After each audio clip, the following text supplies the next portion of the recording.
even bore a healthy respect for his mother's Siamese cats, especially since the night he woke with one perched on his chest, sucking the life from him.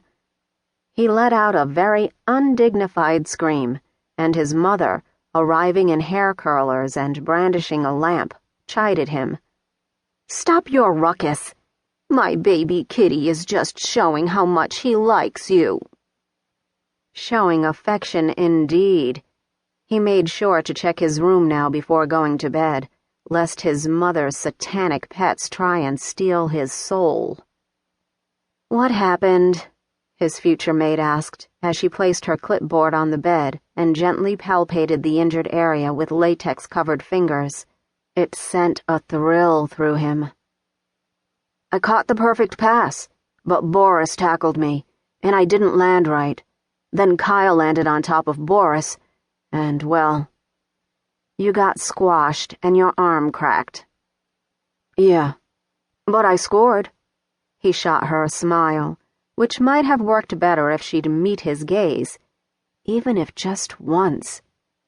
However, she didn't. Dr. Weller, the new doctor for the clan, whom he'd heard about through the grapevine, headed by his mother, barely paid him any notice as she splinted his broken arm so it would heal straight. At 22, fit, and with a deadly smile that ensured his mother kept him supplied with heavy-duty condoms, Travis wasn't used to women ignoring him. He tried conversation. "So, you're the new doctor, eh? I hear you just moved here. Where from?" "Anchorage." Still no eye contact. Even Travis had to wonder at her odd bedside manner. It was almost as if she intentionally wouldn't meet his gaze. Maybe because she feels the sizzling connection, too. But in that case, why pretend it wasn't there? Was it some doctor-patient thing? Or something worse? Like she was dating? Only one way to find out. "Hey, I know we just met and all, but are you free for dinner tonight?" Without raising her eyes, she replied, by completely ignoring his question. "Be sure to keep the cast on for at least 3 days. Otherwise, if you shift the bone while it's healing, we'll have to break and reset it."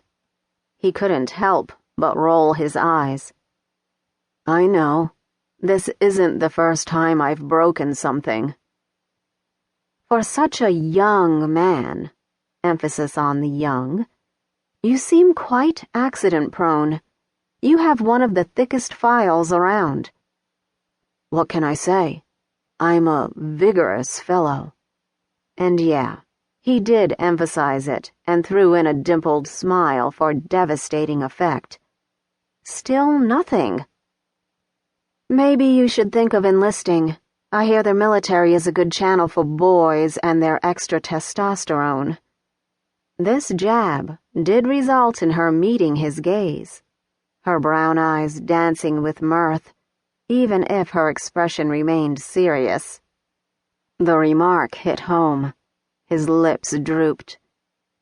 "I've thought about it, actually. But my mother..." He trailed off.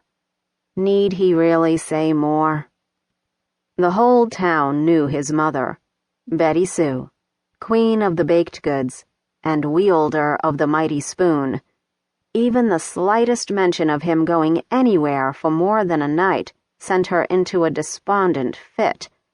Part of it was overprotective theatrics, he knew that, but the second part was fear.